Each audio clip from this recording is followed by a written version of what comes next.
Hello, everybody, and welcome. I'm Jessica Abernathy, and with me today is Tricia Montgomery, and you are listening to Pets Our Family. Hello, Hi, Tricia. hello. I got an itch. It started, and I got an itch. I'm like, sorry. Nice. I love I it. know. I'm sorry. It just started itching right when we started the camera. I'm so sorry. Hi, how are you doing today? Let Apparently, me I stick got something itches. in my eyeball so I can talk to you better. Nice. Sorry. Yeah. Sorry. Hi, Tricia. How How's are it you? going? It's going good. It was warm. It's warm today, finally. It's weird. It's like we had 2 weeks of butt cold, and now it's like it's going to be 50 here this weekend. I love that. I love that when in Chicago, all of a sudden it's like cold and then it gets like spring-like and you're like, and then Mother Nature's like, psych, gonna come back with like No, 10 below zero. no, it's been in the 50s. It's been in. I mean, like our summer plants are February. coming. You are February. It is going to come and hit you like no tomorrow. It is going to come and grab you and knock you down. I know Chicago weather. You got I another do bad one too. coming. I know we You do, got but I'm another telling one you, coming, my friend. For sure. For sure. yeah. So today I am just like, I cannot wait to bring this person on. Her name is Lauren Smith Kennedy. She is with an organization called the Tilly Project. And I really had the beautiful fortune of meeting her at VMX, and she was I there. know. She had this incredible board where she wrote everyone's names, or everybody wrote their names down of their pets. And I mean, it was just, she is a light, such a light. They do photography for end of life or anticipatory grief. And she's just, what she has done in such a relatively short period of time is nothing short of outstanding. The Tilly Project. Let's bring her on. I'll go get her. Hold on. We are so incredibly honored to have with us today Lauren Smith Kennedy. Lauren, I had heard about you forever, and I got a chance to meet you in person and spend some time with you, although not enough at VMX. Lauren is with the Tilly Project, and it is just an incredible organization. And Lauren, talk to us about the Tilly Project. What is it? Well, thank you so much for having me today. It's a privilege and an honor to be here. And I loved meeting you at VMX. It was a great time to connect. And yes, we both were extremely busy, just sharing our mission and everything. So I'm really glad that we've been able to, spend a bit more time getting to know each other and everything. So thank you for having me here. So yeah, I am the founder and director of the Tilly Project, an international nonprofit that focuses on end-of-life pet photography as well as resources for families. So we have a directory of over 19,000 photographers across the world who offer this end-of-life pet photography. Additionally, we also have resources online. We have a really supportive Facebook group that has about 12,000 individuals in it. It's just a really supportive community and intentional space to come together and to be very supportive of each other. And you mentioned international. You are internationally. Is that international? Is that correct? Yes, that's correct. We actually just had someone from Switzerland join earlier this week, which was always mind-blowing to be able to see that come through, to see folks from all across the world joining us. Wow. That's crazy. Absolutely. I know it's really hard for me to wrap my mind around. I mean, we've only been around for, I think, just about 2 years. And the fact that we have, just grown in such a short period of time, I think it really speaks to the need for these resources and for, just to have that supportive community, have photography as an option for pet families when they're nearing the end with their pets. I was going to ask you, Lauren, why do you think the Tilly Project has resonated so much? Because you've really, in 2 years, you have impacted so many lives, and people know about you. What makes you, do you think that that's happening? Why is that happening? Yeah, absolutely. That's a really great question. Something that I speak about frequently is, and hear me out on this, it's going to be a little bit of a long answer to this question, but I think it'll make sense. When we adopt animals into our families, let's say we get a kitten or a puppy, there's this period of time when we first get them where we give them so much patience and we give them all of our love and we celebrate them at this young age. And then they grow up, and let's say that they are 16 years old. You have a 16-year-old dog who is at the end stages of their lives. I think that this photography has become so highly requested and so well known, and something that folks seek out because it is also celebrating them when they're in their older stages of lives in the same way, or maybe not the same way, but with that amount of respect and with love and with honoring them towards the end stages of their lives, like we do when they're puppies or kittens. So I think it's just, and it also just validates that anticipatory grief, that it is coming to the epitome of that relationship and that love. And it's capturing those final moments and saying, this love was here, it existed, and it was incredibly beautiful and is incredibly beautiful and will be everlasting. Oh, my goodness. Lauren, how did this get started? That it started with a story about you and your own loss. Is that right? It was named after my cat, Tilly, who passed away. It was a very freak accident. She was only 4 years old when she passed away, and I'll spare the details on it, but it was an entirely freak accident. She passed away right in front of me. So it's named after her. It's a way for me to say her name often, and it's a way for me to celebrate the love that she really showed me. And now I'm photographing in other families. But it really started, I'm an animal person. I get a lot of questions kind of thrown at me. And one day I had a Facebook friend reach out to me saying that her friend was about to put down their dog, who's only, I believe, 3 or 4 years old, who had a terminal cancer. And her name was Lacey. And they were asking about where they could get an urn for her. The dog hadn't yet passed, but just, getting ready for that whole process. And I said I wasn't quite sure. I'd have to look into that, but I just threw it out there, just saying, I do photography.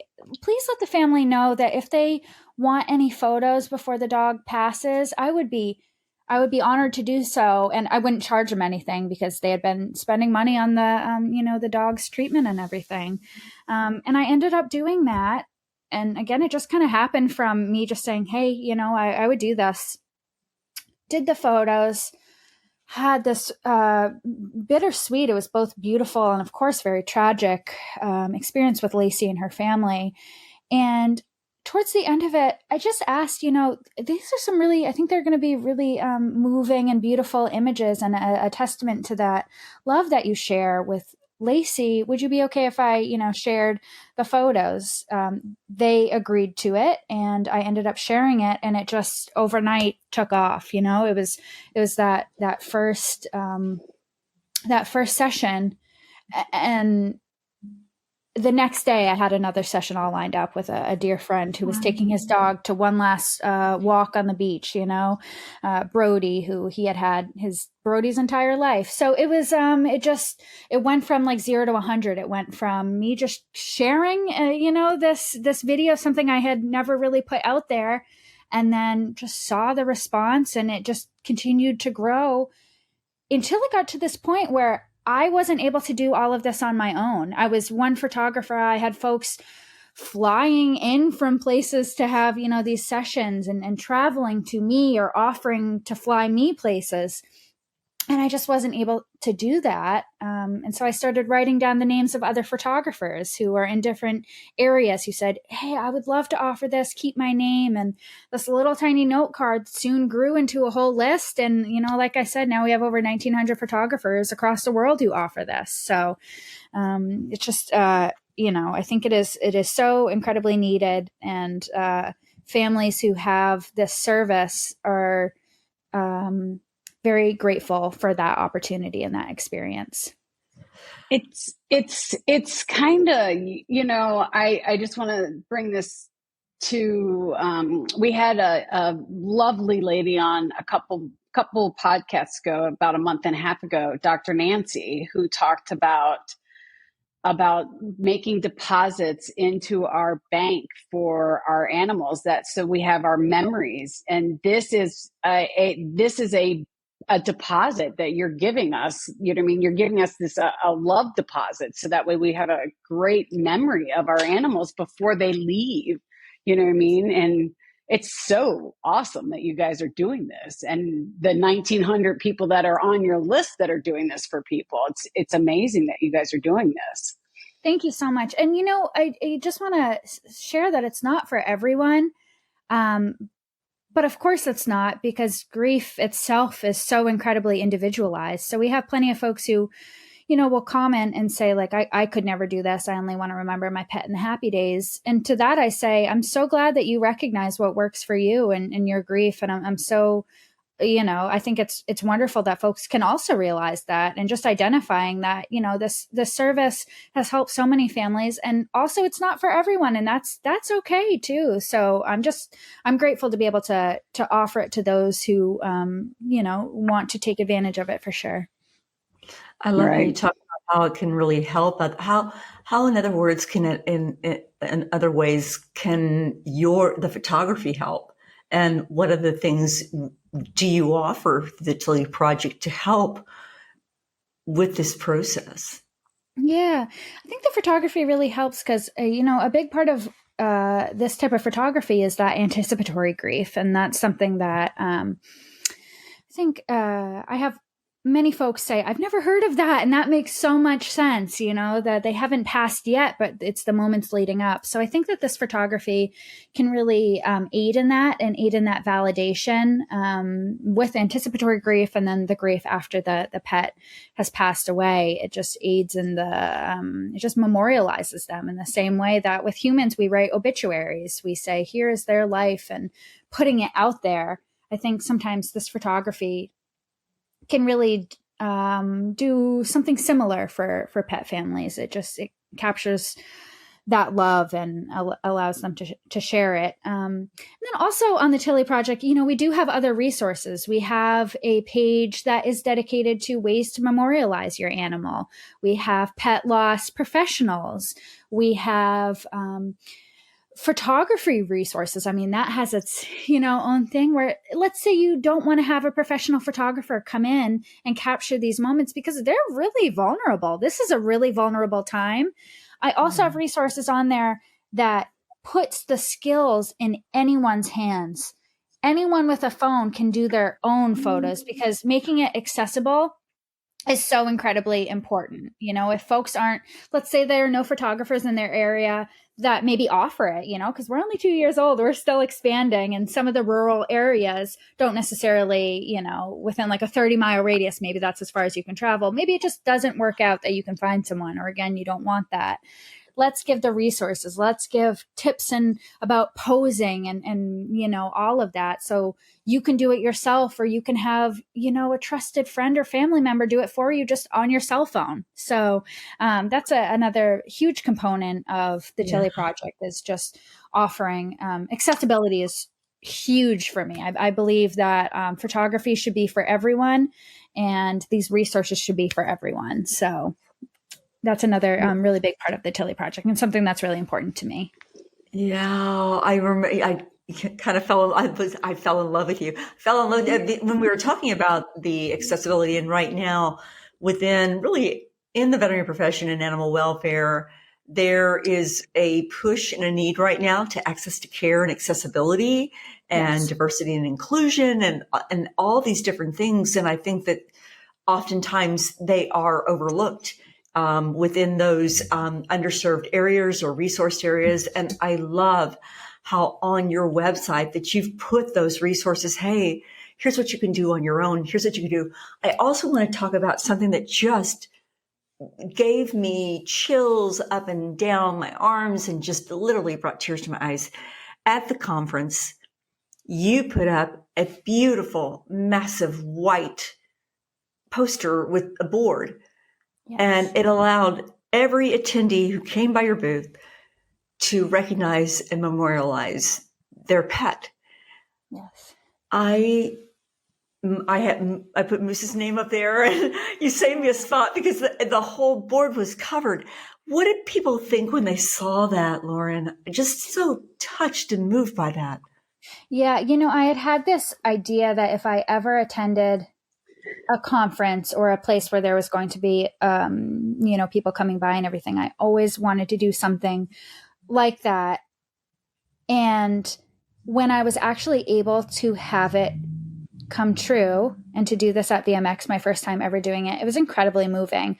I mean, we had so many folks coming up, sharing stories, talking about their loss, talking about being able to have an intentional space to really put these names down and to just take a moment and think about, this was a veterinary, conference. So you have animal lovers there, you have animal families there, and you have these professionals who do this every single day and deal with so much loss. So I think it was just a moment to just reflect on all of that, to not only reflect on their career and how they've helped families, but to be able to reflect on their own animals who are probably the reason, or, one of the reasons that they continue to do what they do, and to just be able to honor that love. So it was incredibly moving. I mean, at the end of the first day, I'm sure you saw, there were already a ton of names. Probably by the second day, it was pretty filled up. And by, the end of it, it was entirely, there was no room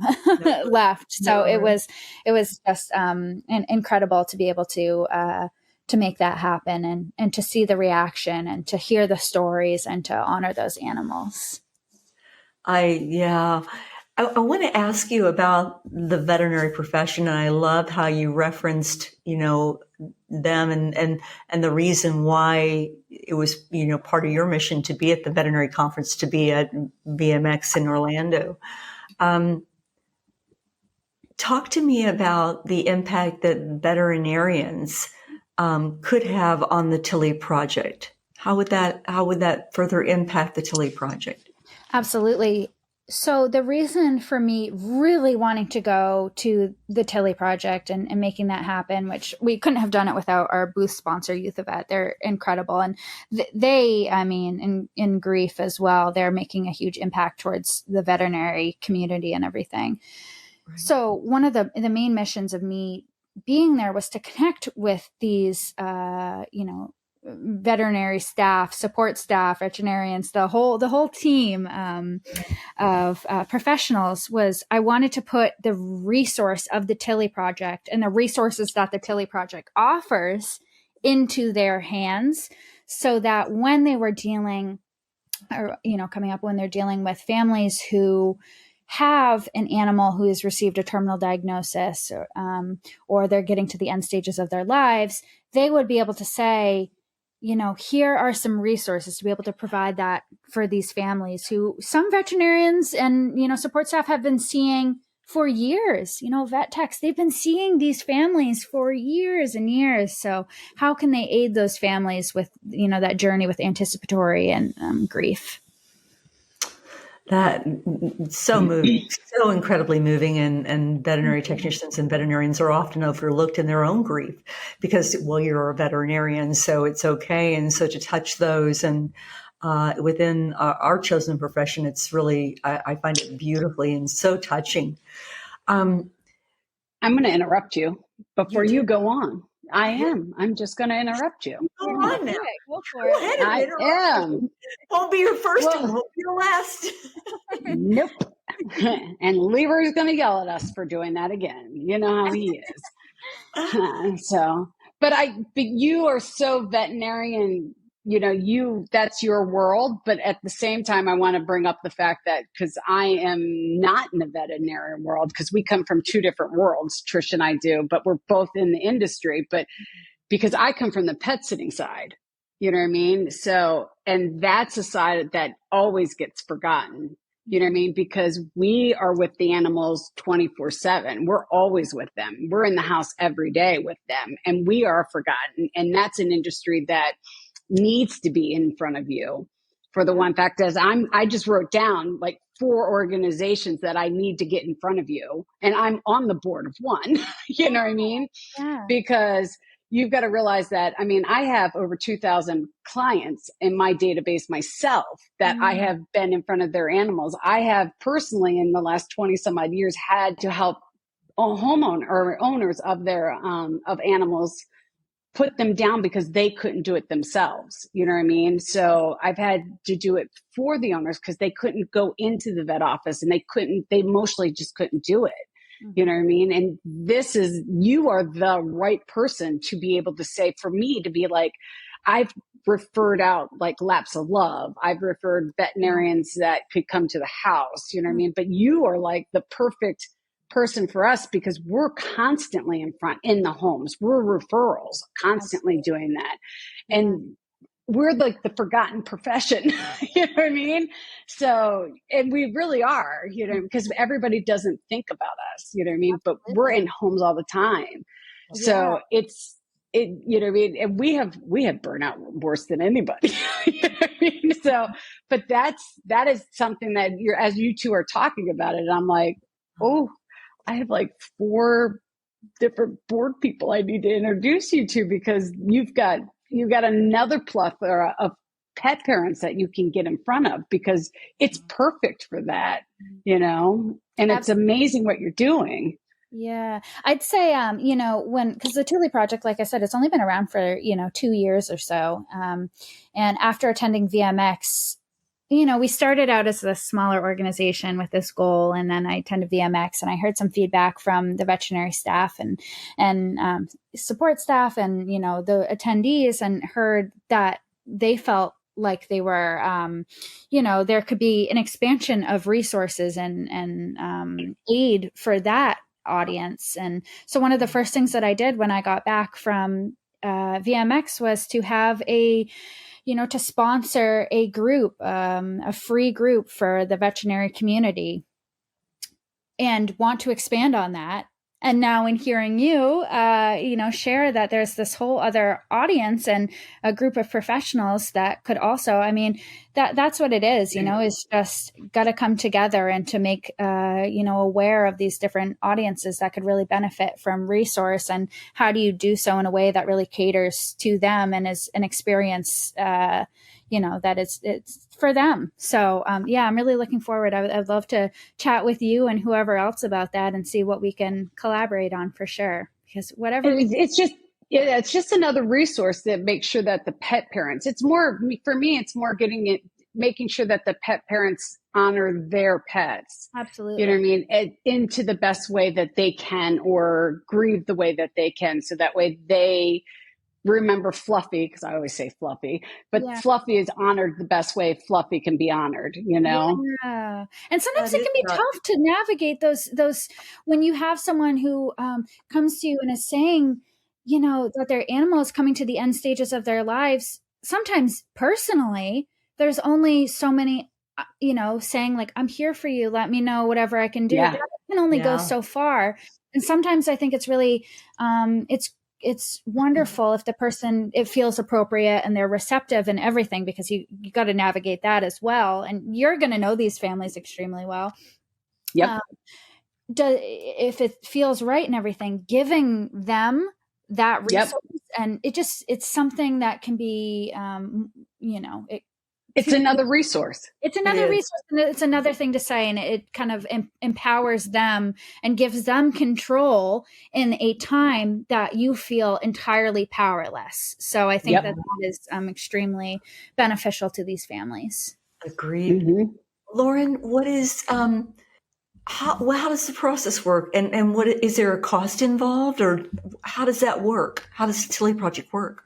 Yeah, definitely. So if you have a family, let's say you're a family and you have a cat who just received a terminal diagnosis, and you feel as if you would really like to have a photographer come in and capture some memories, you would just go into the tillyproject.org and you would enter where you live. You would find whatever state or wherever you are. It would bring up an entire list of photographers in your state. Let's say I'm in Maine, so I would click Maine and it would bring up a whole list of photographers in Maine. And you would go ahead and contact them. As far as cost goes, this is something I always like to make note of. The Tilly Project welcomes all photographers of all skill levels, all backgrounds. We welcome photographers who charge because it's their business and that's, what they have to do.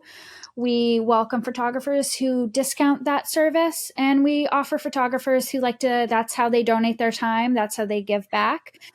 So we welcome, and then, like I said, we welcome all different skill levels. Our one requirement is just that our photographers have a portfolio already established. It can be free portfolio, just some way that pet families are able to look at the photos before contacting. So it takes that emotional labor out of it as well. Yeah. Gosh, Lauren. Wow. Wow. I love what you're doing. And I'm so happy that we had a chance to meet at VMX. And I remember coming back to Jessica and saying, oh my goodness, this is somebody Pets or Family is all about pet parents, but we have such a mixture of audience from, pet sitters to veterinarians to veterinary technicians, and how important this is. Jessica, do you have any more questions? Anything else you want to insert? Yeah. You didn't tell me she was from Maine, though. We're not going to go there, Jessica. I just forgot to tell me that. That's a good thing. My people are different than your people, Lauren. Yeah. My mother's from Maine. Yeah. So it's just cute when she said that. I was like, oh, there you go. That's cool. I probably know her. If she's in Maine, we probably run into each other down at, the grocery store or something. The chances are very high. We're probably related, honestly. We probably are. Somehow or some way, we're probably related. Absolutely. Lauren, how do people get a hold of you if they want a question, if they want to contact you? How can they get in touch with you? Sure. You can either email the tillyproject@gmail.com, or I have my own website because I do end of life pet photography as well. So it's just laurensmithkennedy.com. I have a contact form right on there. So either way, I'm on Instagram and Facebook personally and as the Tilly Project. So any of those ways are a wonderful way to get in touch with me and to be able to see other photographers and to, see their work and everything. Lauren, you were just such a pleasure to have on. We so enjoyed having you. You can spend your time with anyone and you spend it with us. And so we thank you. Thank you, Lauren. Thank you so much for having me. I really appreciate it. It was an honor to be here and, just so special. So thank you so much. Well, that was an interview. I mean, she's lovely, first of all, cute as a button, second of all. And the fact that she's got 1,900 photographers in 2 years, girlfriend, somebody needs to hire her for membership. I mean, absolutely. But I think it's a testament to the need of her services and what she's doing, because that just caught overnight. And if you've ever been to her Instagram or seen the photographs, they're beautiful. They're absolutely it's a passion project. It's a passion. It represents the beauty of who she is and how this came to be and the people that surround her. Just such an honor. And I asked her at the podcast about that board that she did. There were people, I thought we were busy at Moose's March. There were people lined up 4 or 5 back to sign this board poster for memorialization of their pets. And I just was, it was so touching and so beautiful. And Jessica, imagine having whose name up there? I know. I was thinking that while she was talking about it. I'm like, can you see me writing Bin Laden? I mean, we talk about that all the time. We talk about that all the time. Yeah, we're going to get, the FBI is going to come and get us because of the name. They would be like, who wrote that? They're going to come get you. Maybe me by extension, who knows? But I am just, she was phenomenal. And just even in conversation, how we reach out and how we're like, we can connect you here. I want to connect you here. I want to do, and what I love is the beauty of how we all get to come together. And that's something that's absolutely outstanding. She's giving. She just wants to give. It's a giving heart. She has a truly giving heart. She wants to give. And that's, I mean, and you are drawn, and I don't mean just you, but you know what I mean, us as humans, you're drawn to people that have a giving heart. She's got that givingness, you know, and she just wants to, you know, she wants people to give. For and not from. She wants for and not from. And I love that. I love that. I hope that someday that we can have her on again. And I'd love for her to be involved in a webinar. I think there's like many ways that we can all work together, but she's just absolutely lovely. I'm going to ask her to send a copy of the poster so we can have our viewers and listeners see that, because it's such a beautiful representation. And I just pulled out her card, and some beautiful black and white photography here. And QR code, I'll send that to you, Jessica. And Justin, can you put this out there? But Justin. Just something that I think is so important and so beautiful. And Who's that in the background? Look at that. Mr. Jack Attack. This is who I was mentioning in my last podcast. I am Jack's official doggy sitter.